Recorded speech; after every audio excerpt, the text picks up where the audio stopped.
दोस्तों, आज की अद्भुत कहानी सुनने के बाद आप अपनी जिंदगी का समय यूं ही गंवाना छोड़ देंगे। जिंदगी के हर एक सेकंड, हर एक मिनट की कीमत क्या होती है, इस विषय पर आज एक प्रसिद्ध भिक्षु की कहानी मैं आपको सुनाऊंगा। तो चलिए उस अप्रतिम कहानी की शुरुआत करते हैं। बहुत समय पहले की बात है। एक नगरी में एक गुरु और एक शिष्य रहा करते थे। वह गुरु और शिष्य एक दिन एक यात्रा के लिए निकलते हैं। वह यात्रा अत्यधिक लंबी थी और जो रास्ता उन्होंने चुना था वह रास्ता अत्यधिक घने जंगलों से होकर गुजरता था। पास ही में एक नदी बह रही थी जिसे पार करने में उन गुरु और शिष्य को थोड़ा वक्त लग जाता है। उन गुरु ने अपने हाथों में एक थैला पकड़ रखा था और वह थैला बहुत ही भारी प्रतीत हो रहा था, जिसमें कुछ ऐसी चीज रखी थी जो अत्यधिक वजनी थी, अर्थात अत्यधिक भारी थी। और उस थैले को उन गुरुवर ने बहुत ही ध्यानपूर्वक पकड़ रखा था। वह गुरु व उस थैले को अपने आप से एक पल के लिए भी दूर नहीं कर रहे थे। ऐसे ही उन गुरुवर ने उस थैले को अपने हाथों में लेकर काफी दूर तक का सफर तय किया। लेकिन उसके बाद उस वजनी चीज के कारण उन गुरुवर के हाथों में दर्द महसूस होने लगा। इसलिए उन्होंने वह थैला अपने कंधों पर टांग लिया और आगे का सफर तय करने लगी। वह जंगल इतना घना और इतना बड़ा था कि उसका दूसरा छोर कहीं से नजर नहीं आ रहा था।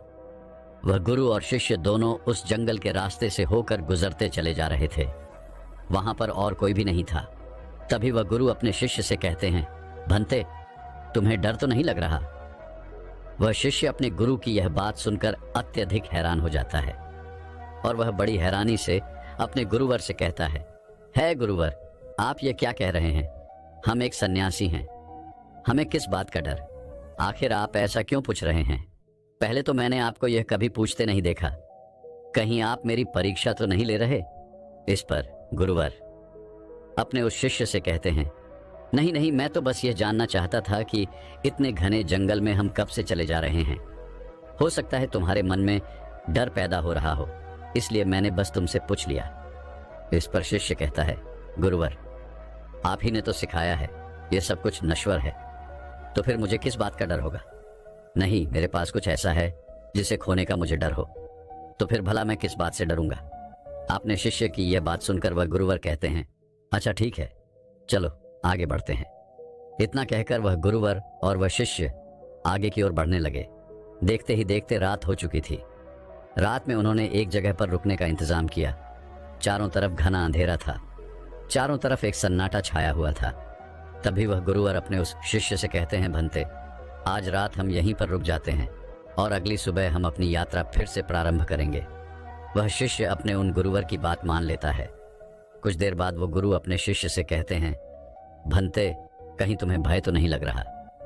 ये बात सुनकर वह शिष्य एक बार फिर से अपने गुरुवर से कहता है गुरुवर, मुझे किस बात से डर लगेगा? मैंने कोई गलत कार्य नहीं किया और ना ही मेरे पास खोने के लिए कुछ है। आप मेरी चिंता ना करें, मुझे कोई डर नहीं लग रहा। आप चैन से सो जाएं। आखिर हम कल सुबह आगे की यात्रा भी तो पूरी करनी है। इतना कहकर वह गुरु और शिष्य दोनों सो जाते हैं।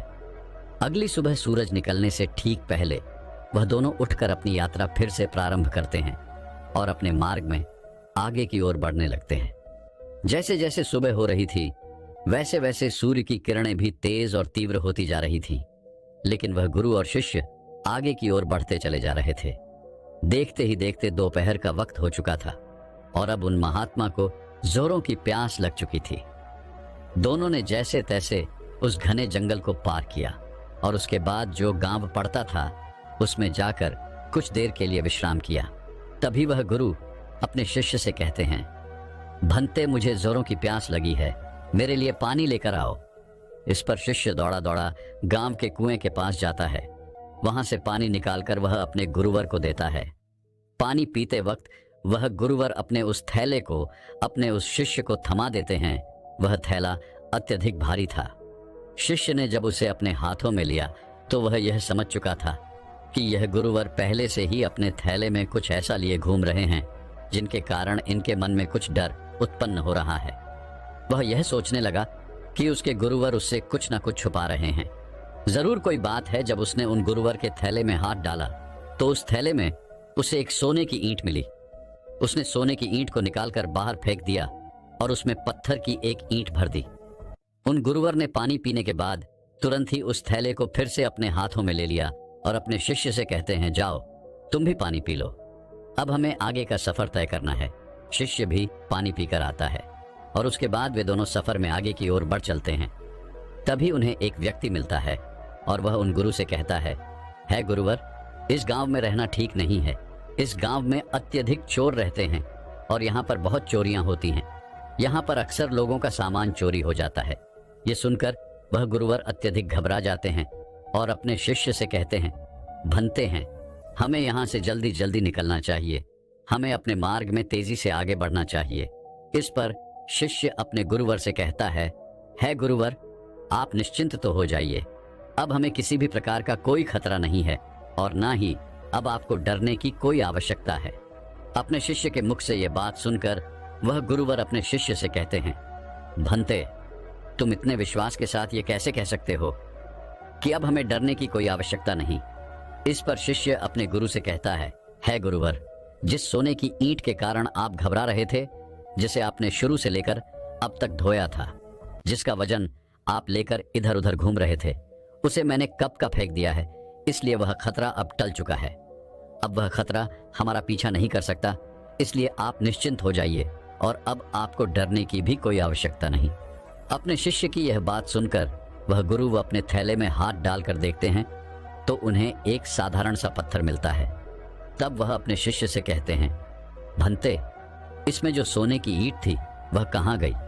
इस पर वह शिष्य कहता है गुरुवर, जो आपकी परेशानी का कारण बना हुआ था, जो आपकी डर का कारण बना हुआ था, मैंने उसे निकाल कर फेंक दिया है और उसकी जगह पर यह पत्थर की ईंट मैंने आपके थैले में रख दी थी ताकि आपको इसके बारे में जानकारी ना हो सके।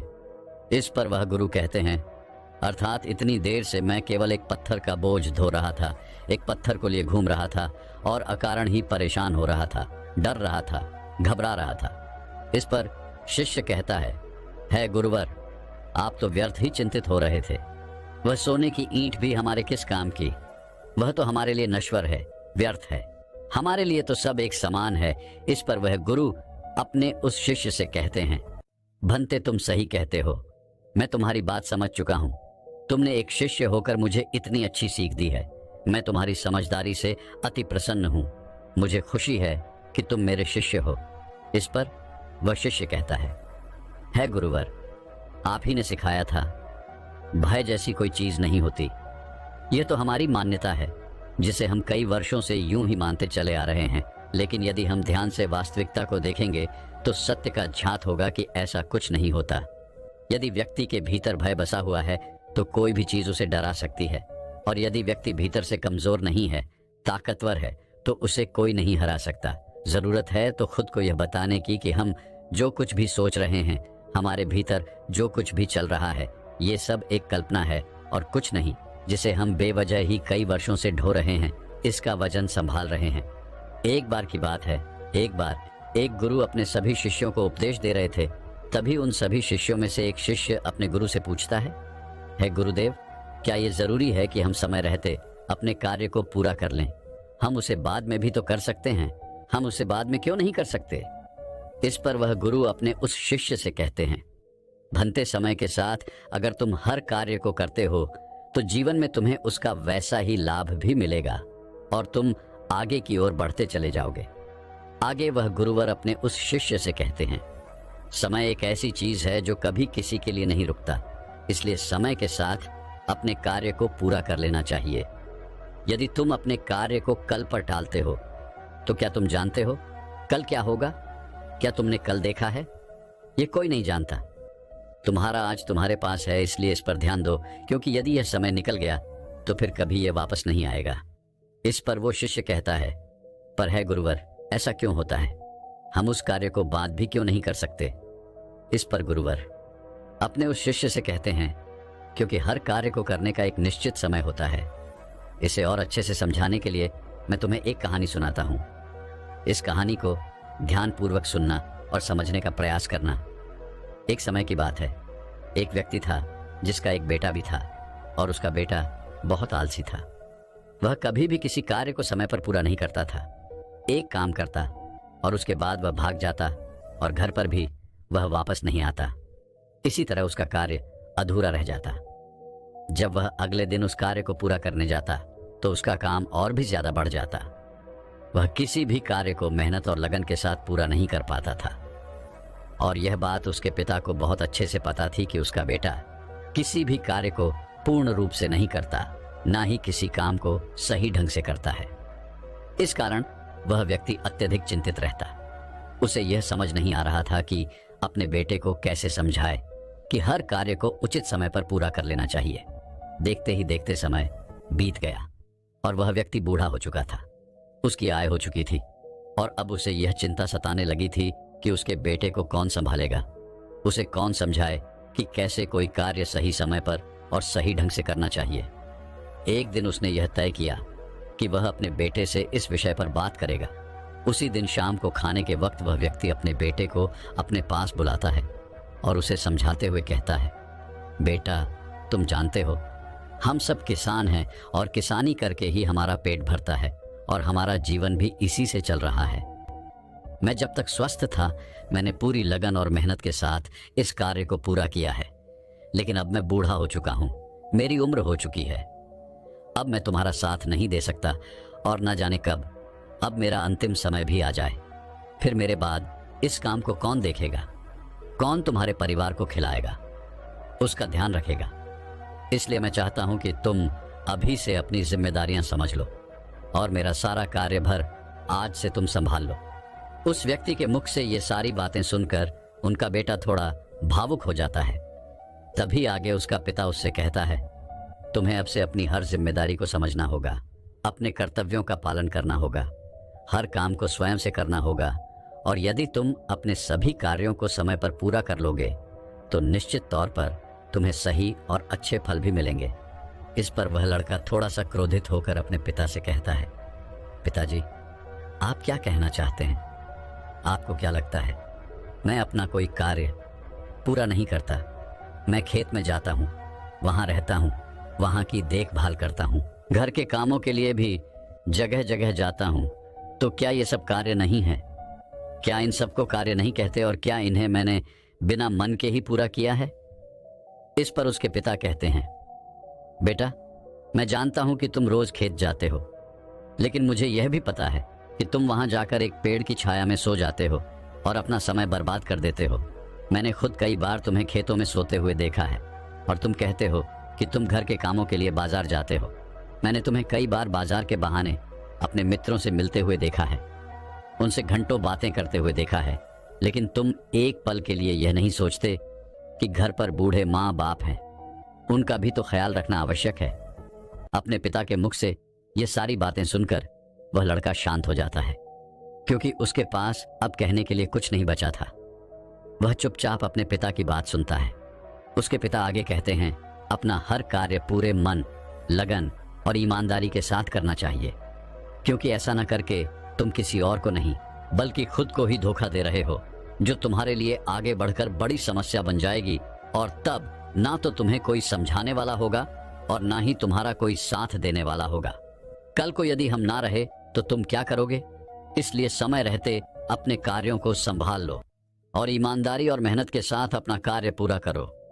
मेरा काम तुम्हें केवल मार्ग दिखाना है और मैं तुम्हें केवल मार्ग ही दिखा सकता हूँ। उस पर तुम्हें खुद ही चलना होगा, उसका अनुभव तुम्हें खुद ही प्राप्त करना होगा और यह सब तुम पर निर्भर करता है। यदि तुम मन, लगन और ईमानदारी के साथ अपना कार्य करोगे तो तुम्हारा मन हमेशा प्रसन्न रहेगा, तुम हमेशा खुश रहोगे, क्योंकि तुमने अपने कार्य में अपना 100% दिया है। इसलिए तुम समय के साथ आगे भी बढ़ते चले जाओगे और यदि तुम समय बर्बाद करोगे तो समय भी तुम्हें एक दिन अवश्य बर्बाद कर देगा, क्योंकि समय किसी का इंतजार नहीं करता। इसलिए अपनी गलतियों को समझो, उन्हें सुधारो, अभी भी समय है। इतना कहकर उस लड़के के पिता वहां से चले गए और वह लड़का भी अपने कमरे में सोने चला गया। लेकिन अब भी वह लड़का अपने पिता की बातों पर ध्यान नहीं देता। ऐसे ही कुछ दिन और बीत गए। कुछ दिनों के बाद उसके माता पिता की तबीयत अचानक खराब हो गई और उनकी अचानक मृत्यु हो गई। माता पिता के जाने के बाद वह पूरी तरह से अकेला हो चुका था। अब उसके साथ कोई नहीं था, उसका किसी चीज में मन नहीं लगता। वो रात रात तक जागता रहता, सोचता रहता कि उसने क्यों अपने पिता की बातें नहीं मानी। यदि उसने अपने पिता की बात मान ली होती तो आज वह हर कार्य को पूरे मन लगन और ईमानदारी के साथ कर पाता। लेकिन जब भी वह कोई कार्य करने जाता तो उसे कुछ आता ही नहीं था, क्योंकि उसने तो कभी ठीक ढंग से काम किया ही नहीं था। इस कारण उसे कुछ भी झांत नहीं था, उसने कुछ सीखा ही नहीं था। देखते ही देखते ऐसे ही समय बीत रहा था और वह जिन मित्रों के साथ घूमा करता, बातें किया करता, वह भी अब धीरे धीरे कामों पर जाने लगे थे और किसी के पास एक दूसरे के लिए इतना समय भी नहीं था कि वो एक दूसरे के साथ बैठकर बातें कर सके।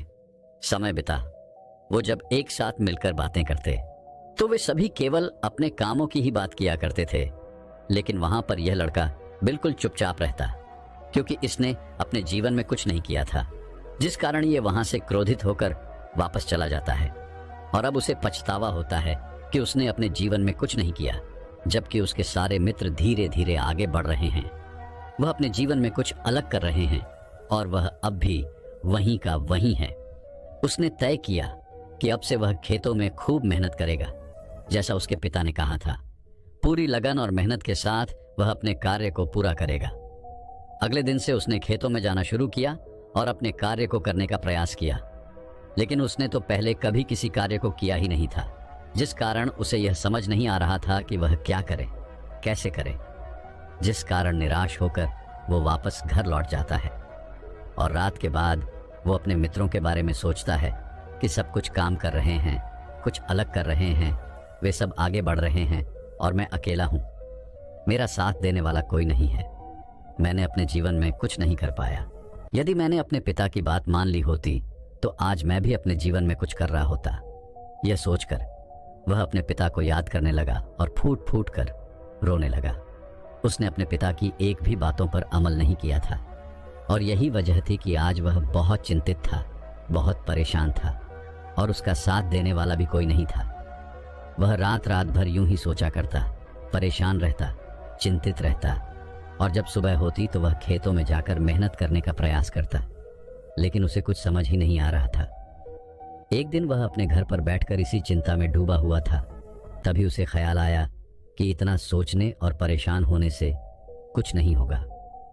अभी इतनी देर नहीं हुई है, मैं ज़रूर कुछ कर सकता हूँ। मुझे अपने पिता की बातों का पालन करना होगा। मैं जो गलती कर चुका हूँ उसे मुझे सुधारना होगा, आगे बढ़ना होगा। उस दिन वह यह तय करता है कि यदि मैंने अब तक कुछ नहीं किया, लेकिन अब मैं अवश्य कर सकता हूँ। मैंने अब तक किसी की नहीं सुनी, लेकिन अब मैं दूसरों की बात ज़रूर सुनूंगा और खूब मन लगाकर मेहनत करूंगा। उसने अगले दिन सुबह से ही अपने खेत पर जाना शुरू किया और अपने आस पड़ोस के लोगों से खेती के बारे में जानकारी इकट्ठा की और जैसा जैसा उसे बताया गया था उसने ठीक वैसा ही किया। उसने खूब मेहनत की। उसने अपने कामों पर ध्यान देना शुरू कर दिया। जो काम उसे नहीं आता था वह उससे किसी से पूछ लेता था और फिर उस पर कार्य करता था। धीरे धीरे उसने मेहनत की महत्वता को समझ लिया था, समय की महत्वता को समझ लिया था। वह धीरे धीरे मेहनत और लगन के साथ अपने कार्य को पूरा करने लगा और ईमानदारी के साथ वह आगे भी बढ़ने लगा। इतना कहकर उन गुरुवर ने इस कहानी को यहीं पर समाप्त कर दिया और आगे अपने उस शिष्य से कहते हैं, भंते, यदि उस लड़के ने सही समय रहते ही अपने पिता की बात माननी होती तो वह पहले ही अपने जीवन में आगे बढ़ चुका होता। उसके लिए तरह तरह के दरवाजे खुल चुके होते। लेकिन जब वह पूरी तरह से टूट गया, हार गया, अपने पिता की बात याद आने पर जब उसे पछतावा हुआ, तब उसे यह एहसास हुआ कि उसने गलती की है और उसे सुधारना चाहिए।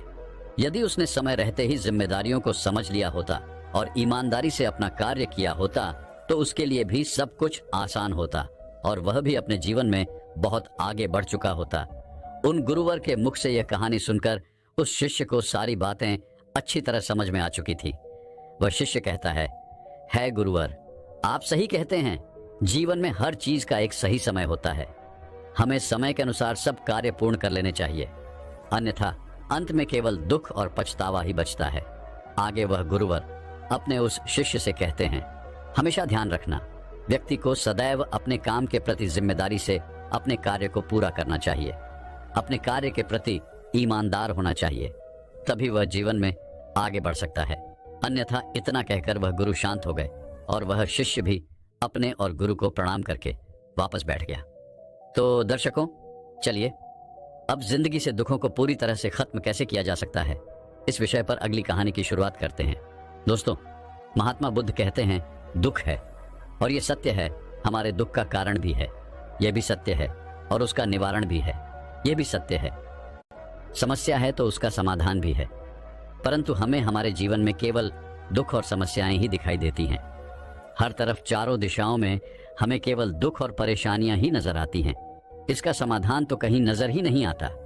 हम चाहे कितने भी समस्याओं का समाधान खोजने का प्रयास क्यों ना करें, लेकिन हम उसका समाधान निकाल नहीं पाते, और ऐसे ही धीरे धीरे वक्त बीतता जाता है और एक दिन सब कुछ ठीक हो जाता है। परंतु फिर से हमारे जीवन में दुख और समस्याएं आ ही जाती हैं, और एक बार फिर से हमारा ध्यान केवल उन समस्याओं की तरफ होता है। हमारे पास उन समस्याओं का कोई निवारण नहीं होता। परंतु यह बात भी बिल्कुल सत्य है कि निवारण और समाधान दुख और समस्या में ही निहित होते हैं, और जो व्यक्ति निवारण और समाधान को खोज लेते हैं, उन्हें जो संपदा मिलती है वह यूं ही समय को गुजार देने वालों को नहीं मिलती। मैंने अब तक आपसे जो कुछ भी कहा है, हो सकता है कि आपको ये सारी बातें समझ में ना आई हों, लेकिन महात्मा बुद्ध ने आखिर ऐसा क्यों कहा कि सभी समस्याओं का समाधान उसी समस्या में होता है। चलिए इसे एक कहानी के माध्यम से समझते हैं। बहुत समय पहले की बात है। एक राज्य का राजा बहुत चिंतित था, क्योंकि उसकी पत्नी का जन्मदिन नजदीक आ रहा था। यूं तो कहने को वह राजा था, लेकिन फिर भी उनके वैवाहिक जीवन में हजारों प्रकार की समस्याएं थी। परंतु वह राजा जन्मदिन पर अपनी पत्नी को एक ऐसा उपहार देना चाहता था कि जिससे उनके जीवन में जो दुख है वह कम से कम उस दिन के लिए दूर चला जाए। वह अपनी पत्नी को खुश करना चाहता था, किंतु आपने देखा होगा कि यह कहानी बहुत ही मुश्किल है, क्योंकि हम आज तक किसी को खुश नहीं कर पाए। हम चाहे लाख कोशिशें क्यों ना कर लें, लेकिन हम कभी किसी को खुश नहीं कर पाते, क्योंकि यह खुशी हमारे पास नहीं है और ना ही सामने वाले के पास है। जो हमारे पास है ही नहीं, वह हम किसी और को कैसे दे सकते हैं। अर्थात अगर आपको किसी दूसरे को खुशी देनी है तो सबसे पहले आपको खुश होना होगा, आपको खुश महसूस करना होगा, अर्थात वो खुशी आपके पास होनी चाहिए, तभी तो आप किसी और को खुश रख सकते हैं। एक दिन राजा ने सभी दरबारियों को दरबार में उपस्थित होने का आदेश दिया, और साथ ही सभी मंत्रीगण भी वहां पर उपस्थित थे। तभी राजा ने सभी से सुझाव मांगा, क्या आखिर वह किस प्रकार अपनी पत्नी को जन्मदिन पर खुश कर सकता है। आखिर कैसा उपहार दे जिस कारण राजा की पत्नी खुश हो सके। वहां पर उपस्थित सभी लोग अपने मन की बातें राजा से बताते हैं, परंतु राजा को वहां पर उपस्थित किसी भी व्यक्ति का कोई सुझाव पसंद ही नहीं आया। एक दिन संध्या के वक्त राजा अपने रथ से कहीं जा रहा था। तभी रास्ते में उसने एक बहुत ही सुंदर मूर्ति देखी। वह मूर्ति बहुत ही सुंदर और आकर्षक थी। उसे देखकर ऐसा प्रतीत होता था मानो उस मूर्ति में जान हो। उस मूर्ति को देखकर राजा बहुत प्रसन्न हुआ, और वह तुरंत ही मूर्तिकार के पास पहुंचा, और राजा उस मूर्तिकार से कहता है, तुम तो बहुत बड़े कलाकार हो, तुम्हारी मूर्तियों में जान नजर आती है। ऐसा प्रतीत होता है कि तुम्हारी मूर्तियां जीवित हैं। हम तुम्हारी इन मूर्तियों को देखकर बहुत प्रसन्न हैं। हम चाहते हैं कि तुम्हारी सारी मूर्तियां हमारे दरबार में शामिल हों। यह सुनकर वह मूर्तिकार बहुत प्रसन्न हुआ, जैसे उसे कोई खजाना मिल गया हो। लेकिन तभी राजा ने उस मूर्तिकार से एक और बात कही, देखो, मैं चाहता हूं कि तुम मेरे दरबार में शामिल हो जाओ, किंतु उससे पहले तुम्हें हमारे लिए हमारी रानी की एक ऐसी मूर्ति बनानी होगी जिसे देखकर वह खुश हो जाए और अपने सारे दुख दर्द भूल जाए, और यदि तुम ऐसा ना कर सके तो मैं तुम्हारा सर धड़ से अलग कर दूंगा। राजा के मुख से यह सुनकर वह मूर्तिकार घबरा गया, उसके पसीने छूट गए। वह राजा को मना भी कैसे करे, इसलिए उसने न चाहते हुए भी राजा को स्वीकृति दी थी। राजा उस मूर्तिकार की बात सुनकर बहुत प्रसन्न हुआ और वापस लौट गया। लेकिन उधर दूसरी तरफ जो मूर्तिकार अब तक बहुत प्रसन्न था, जो अपने मन से मूर्तियां बनाया करता था, जो हमेशा खुश रहता था, अब वह दुखी हो गया था। वह गहरे दुख में चला गया था। वह डर के कारण रानी की मूर्तियां बनाना शुरू करता है, परंतु जो भी मूर्ति वह बनाता था, उस मूर्ति को देखकर ऐसा प्रतीत होता था मानो वह मूर्ति बहुत दुखी है, उसे किसी प्रकार का कोई दुख है।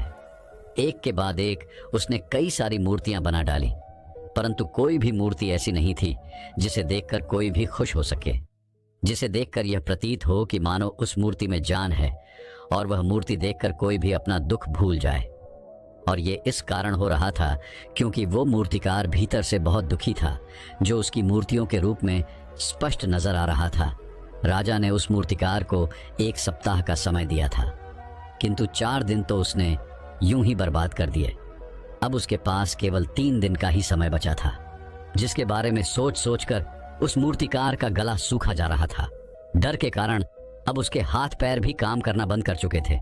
उसके हाथ से हथौड़ी और छीनी तक नहीं चल रही थी और उसे अपना भविष्य नजर आ रहा था।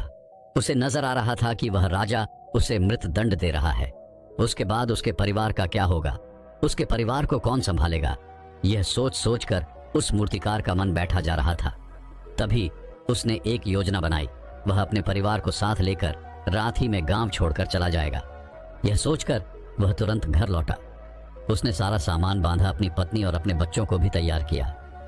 ऐसे ही घर से निकलने वाला था कि तभी उसने देखा कि राजा के सिपाही वहां पर तैनात थे। यह देखकर वह मूर्तिकार और भी घबरा गया। वह समझ नहीं पा रहा था कि क्या करे। यदि वो यहां से भागने की कोशिश करता है और पकड़ा जाता है तो राजा उसके साथ साथ उसके परिवार को भी मृत्यु दंड दे देंगे। वह कुछ समझ नहीं पा रहा था। तभी वह जमीन पर बैठ गया और रोने लगा और अपनी पत्नी से कहता है, अब से तुम्हें ही बच्चों का ख्याल रखना होगा। मेरा और तुम्हारा साथ यहीं तक था, क्योंकि राजा ने जिस प्रकार की मूर्ति का मुझे आदेश दिया है, मैं उस प्रकार की मूर्ति नहीं बना पा रहा, जिस कारण राजा मुझे मृत दंड दे देंगे। वह मेरा सर धड़ से अलग कर देंगे और उसके बाद तो तुम्हें मेरे बच्चों का ख्याल रखना होगा। इतना कहकर वह जोर जोर से फूट फूट कर रोने लगा। देखते ही देखते रात बीत गई और अगले दिन सुबह सुबह उस मूर्तिकार के दरवाजे पर एक गुरु दीक्षा मांगने आए। मूर्तिकार ने उन्हें भिक्षा लाकर दी। फिर तो मूर्तिकार बहुत परेशान लग रहा था, जिसे देखकर वह गुरु व उस मूर्तिकार से कहते हैं, बेटा, हमारे जीवन में दुख और सुख तो आते ही रहते हैं। हमारे जीवन में दुख और समस्याएं तो होती ही हैं, किंतु इन सभी दुख और समस्याओं का समाधान और निवारण भी होता है, परंतु हम केवल दुख और समस्याएं ही देखते हैं। उन दुख और समस्याओं के छिपे निवारण और समाधान को हम कभी नहीं देख पाते। यदि तुम ध्यान से देखोगे तो हर समस्या का समाधान है और हर दुख का निवारण भी है। मैं ये अच्छी तरह जानता हूं कि तुम यहाँ से अपनी पत्नी और बच्चों को लेकर भाग जाना चाहते थे, किंतु ऐसा हो नहीं सका। उस मूर्तिकार ने जब उन गुरु के मुख से यह बात सुनी तो वह उनके चरणों में जा गिरा और हाथ जोड़कर उन गुरु से कहता है, हे गुरुवर, आप ही बताइए मैं क्या करूं। राजा ने मुझे मूर्ति बनाने का आदेश दिया है, किंतु मैं चाहकर भी वह मूर्ति नहीं बना पा रहा, और यदि वह मैंने मूर्ति नहीं बनाई तो राजा मुझे मृत दंड दे देंगे और उसके बाद मेरे परिवार का क्या होगा, उनका ख्याल कौन रखेगा। तभी वह गुरु उस मूर्तिकार से कहते हैं, बेटा, आंख बंद कर लेने से कुछ नहीं होने वाला, क्योंकि दुख और समस्याएं तो वहीं की वहीं खड़ी रहती हैं। ध्यान देने और कर्म करने से सब कुछ बदल जाता है। यदि तुम केवल आंखें बंद करके यह सोचोगे कि तुम्हारी समस्याएं चली जाएंगी तो ऐसा कभी नहीं होगा। इतना कहकर उन गुरुओं ने उस मूर्तिकार के कानों में कुछ कहा और उसके बाद वो वहां से चले गए। उनको रुके। वहां से चले जाने के बाद वह मूर्तिकार महल गया, जिसे देखकर राजा उस मूर्तिकार से कहता है, लगता है तुमने समय से पहले ही एक अद्भुत मूर्ति तैयार कर ली है। बताओ वह मूर्ति कहाँ है, मैं भी उसे देखना चाहता हूँ। इस पर वह मूर्तिकार जवाब देते हुए कहता है, महाराज, अभी तक मैंने मूर्ति तैयार नहीं की है, परंतु आपके दिए हुए समय पर मैं अवश्य ही वह अद्भुत मूर्ति तैयार कर लूंगा। लेकिन उससे पहले मेरा एक बार महारानी से मिलना बहुत आवश्यक है, अन्यथा वह अद्भुत मूर्ति तैयार नहीं हो पाएगी और फिर आप चाहें तो मुझे मृत्यु दंड दे सकते हैं। राजा ने उस मूर्तिकार की सारी बातें ध्यानपूर्वक सुनी और उसके बाद राजा ने मूर्तिकार को महारानी से मिलवाया। मूर्तिकार महारानी से मिलने के बाद महारानी से प्रश्न करते हुए कहता है, महारानी जी, किसी भी औरत के जीवन का सबसे बड़ा दुख क्या हो सकता है। इस पर महारानी जवाब देते हुए उस मूर्तिकार से कहती हैं, किसी औरत का मानव बन पाना उसका सबसे बड़ा दुख है। तभी वह मूर्तिकार महारानी से एक और प्रश्न करते हुए कहता है, महारानी जी, किसी औरत के जीवन का सबसे बड़ा सुख क्या है। महारानी उस मूर्तिकार के इस प्रश्न का जवाब देते हुए कहती हैं, किसी भी औरत के जीवन का सबसे बड़ा सुख उसके पति और उसके बच्चों का उसके पास होना है।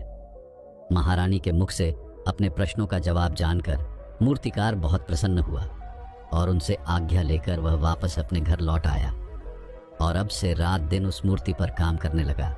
देखते ही देखते पूरे 3 दिन पूरे हो गए। आखिरकार रानी के जन्म दिवस वाले दिन वह मूर्तिकार उस मूर्ति को लेकर राजमहल पहुंचता है। लेकिन अब राजा के मन में यह बेचैनी थी कि पता नहीं उस मूर्तिकार ने आखिर कैसी मूर्ति बनाई होगी, पता नहीं वह मूर्ति महारानी को पसंद आएगी भी या नहीं। इस प्रकार के कई प्रश्न राजा के मन में चल रहे थे। राजा के मन की बेचैनी लगातार बढ़ती ही, लेकिन उधर दूसरी तरफ राजा को उस मूर्तिकार पर पूर्ण विश्वास भी था, क्योंकि राजा ने पहले ही उस मूर्तिकार के हाथों की कला देखी हुई थी। इसलिए एक तरफ उनके मन में यह भी विचार चल रहे थे कि उस मूर्तिकार ने जरूर ही अद्भुत मूर्ति बनाई होगी। वह मूर्ति सफेद कपड़ों से ढकी हुई थी। तभी राजा ने उस मूर्ति की ओर इशारा करते हुए रानी से कहा, यह आपका जन्म दिवस का तोहफा है, इसे कबूल करें। उसके बाद रानी ने अपने हाथों से उस मूर्ति से वह कपड़ा हटाया और इस मूर्ति को देखते ही रानी की आंखों से आंसू बहने लगे और यह देखकर राजा को ऐसा प्रतीत हुआ कि मानो महारानी को यह मूर्ति पसंद नहीं है। इसलिए राजा ने तुरंत ही क्रोधित होकर अपने सिपाहियों को आदेश दिया और उस मूर्तिकार को बंदी बनवा लिया।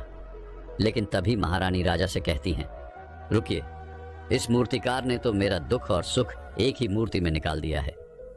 इस मूर्ति में मेरे पति मेरे साथ है और मेरे हाथ में मेरा बच्चा है। इससे सुंदर मूर्ति मैंने आज तक नहीं देखी। ये बहुत ही लाजवाब है, अद्भुत है। इससे सुंदर तोहफा मेरे लिए और कोई नहीं हो सकता। काश ऐसा मेरे जीवन में वास्तव में हो जाए कि मेरे पति भी मेरे साथ हो और मेरे हाथों में मेरा बच्चा हो। महारानी की ये सारी बातें सुनकर और इस मूर्ति को देखकर राजा को अपनी गलती का एहसास हुआ। राजा अपनी प्रजा और अपने साम्राज्य के देखरेख में इतना व्यस्त रहता था कि वह कभी अपनी पत्नी को समय नहीं दे पाता था, जिस कारण राजा की आंखों से आंसू बहने लगे और दरबार में उपस्थित सभी लोग वह मूर्ति देखकर हैरान थे। आज तक किसी ने भी ऐसी सुंदरता और जीवित मूर्ति नहीं देखी थी जिसमें सुख और दुख एक साथ नजर आ रहे हों। उसके बाद उस राजा ने उस मूर्तिकार को रिहा करवाया और उसे ढेरों इनाम दिए और अपने राज दरबार में जगह भी थी। किंतु उस मूर्तिकार ने इनाम स्वीकार कर लिया, परंतु राज दरबार में उसने जगह नहीं ली और हाथ जोड़कर राजा से कहता है, हे महाराज, मेरी आपसे एक विनती है। आपने मुझे चेतावनी दी थी, यदि मैं ये मूर्ति नहीं बना सका तो आप मुझे मृत्युदंड दे देंगे। किंतु मैं आपसे बस इतना ही कहना चाहता हूं कि हम में से चाहे कोई भी प्राणी क्यों ना हो, सभी के प्राण उतने ही कीमती हैं जितना कि आपका या महारानी के है। इसलिए किसी को भी बिना दोष के दंड नहीं देना चाहिए। मेरी पत्नी ने मुझसे कहा था कि राजा की दोस्ती और दुश्मनी दोनों ही अच्छी नहीं है, इसलिए मुझे आपके राज्य दरबार में कोई स्थान नहीं चाहिए। मैं अपनी छोटी सी दुनिया में बहुत खुश हूं। मैं अपने छोटे से परिवार के साथ बहुत खुश हूं। मैं आज तक जो करता आया हूं मुझे वह पसंद है और मैं अपने पूरे जीवन काल वही करना चाहता हूं। मैं जैसा हूं, जिस हाल में हूं, मुझे बहुत प्रसन्नता है कि मैं आज इतना खुशहाल इंसान हूं। अब मुझे आज्ञा दीजिए। इतना कहकर वह मूर्तिकार वहां से चला गया। दोस्तों, इसी प्रकार हमारे जीवन में भी बहुत बड़े बड़े संकट और दुख आते जाते हैं, किंतु वास्तव में तो ये दुख और संकट हमें कुछ सिखाने के लिए आते हैं। किंतु हम तो केवल उन दुख और समस्याओं को ही देखते रह जाते हैं। हम उनका निवारण खोजने का तनिक भी प्रयास नहीं करते और जब हम दुख के समय क्रोध करते हैं तो हम वास्तविकता में अपना ही नुकसान कर लेते हैं। जो व्यक्ति समझदार होते हैं वह अपनी दुख और परेशानियों से ये सबक सीख ही लेते हैं कि उन्हें विषम परिस्थितियों में शांत रहकर उन दुखों का निवारण करना चाहिए, उन समस्याओं का समाधान करना चाहिए। किंतु हम में से अधिकांश लोग यह नहीं सीख पाते और वह लोग दुख और परेशानियों के समय पर क्रोधित हो ही जाते हैं। वह इस बात को अच्छी तरह जानते हैं क्या हमें दुख और समस्या के समय पर शांत रहना चाहिए और उसका समाधान खोजने का प्रयास करना चाहिए, किंतु हम बार बार वही गलती दोहराते रहते हैं। जब भी हमारे सामने कोई विषम परिस्थिति उत्पन्न होती है तो हम बार बार क्रोधित हो जाते हैं और क्रोध में आकर हम अपना ही नुकसान कर लेते हैं, क्योंकि क्रोध में हम कभी भी कोई चीज सीख नहीं सकते। क्रोध में हमारा मस्तिष्क काम करना बंद कर देता है और उसे केवल वह परिस्थिति नजर आती है, वह समय नजर आता है जो उसके खिलाफ है और जो जीवन के दुखों से, इन समस्याओं से कुछ सीख नहीं पाता। ऐसा व्यक्ति पूर्ण रूप से एक दलदल में फंसे हुए इंसान की तरह है जो परिस्थितियों के दलदल में कुछ इस प्रकार फंस चुका है कि वह वहां से निकल नहीं सकता, फिर वह चाहे कितना भी हाथ पैर क्यों ना मार ले, और वह जितना हाथ पैर मारेगा वह उतना ही उस दलदल में फंसता चला जाएगा। जबकि आपको हाथ पैर ना मार के बल्कि शांत रहकर अपने मस्तिष्क का प्रयोग करना चाहिए और ये सोचना चाहिए कि इस दुख, इस समस्या और इस विषम परिस्थिति का समाधान क्या हो सकता है।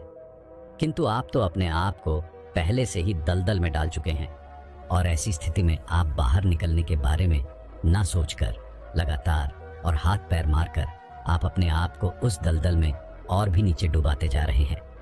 तो ऐसी परिस्थिति में आप भला उस समस्या, उस परिस्थिति का सामना कैसे करेंगे, वहां से बाहर कैसे निकलेंगे?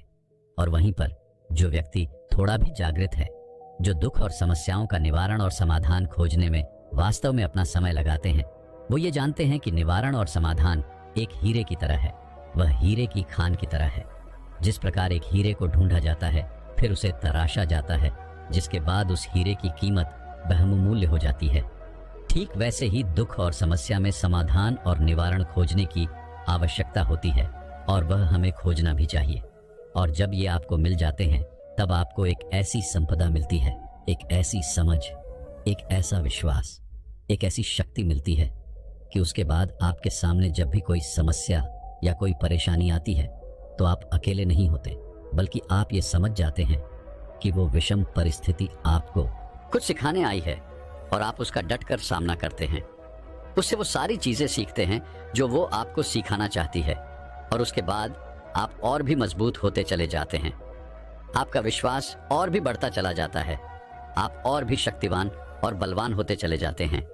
इसीलिए महात्मा बुद्ध कहते हैं कि यदि दुख है तो उसका निवारण भी है, यदि समस्या है तो उसका समाधान भी है। इसलिए केवल दुख में उलझे मत रहिए, बल्कि उस दुख का निवारण कीजिए और यही आपको करना चाहिए। केवल हाथ पर हाथ धरे बैठे रहने से या फिर यूं ही समय को गंवाने से आपको कभी भी उसका निवारण नहीं मिलेगा, बल्कि जितना आप उस दुख और समस्या से अपनी जान छुड़ाकर भागने की कोशिश करेंगे, वह उतने ही तीव्रता से आपके पीछे भागेगी।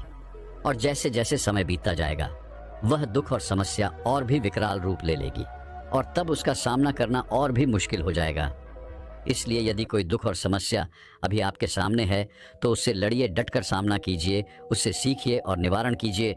दोस्तों, मैं उम्मीद करता हूँ कि यह कहानी सुनने से आपके जीवन में अच्छे बदलाव आए होंगे। आपको इस वीडियो से क्या सीखने मिला ये कमेंट करके ज़रूर बताएं और अपने परिवार, दोस्तों या आपके करीबी इंसान के साथ ये कहानी शेयर करके उन्हें भी इस ज्ञान से परिचित करवाएं। बाकी अगर आपको यह वीडियो दिल से अच्छी लगी हो तभी इस वीडियो को लाइक कर देना और आपने अब तक इस चैनल को सब्सक्राइब न किया हो तो चैनल को सब्सक्राइब भी ज़रूर कर देना। आपका हर दिन शुभ हो और खुशियों से आपका जीवन भरा रहे। धन्यवाद। नमो बुद्धाय।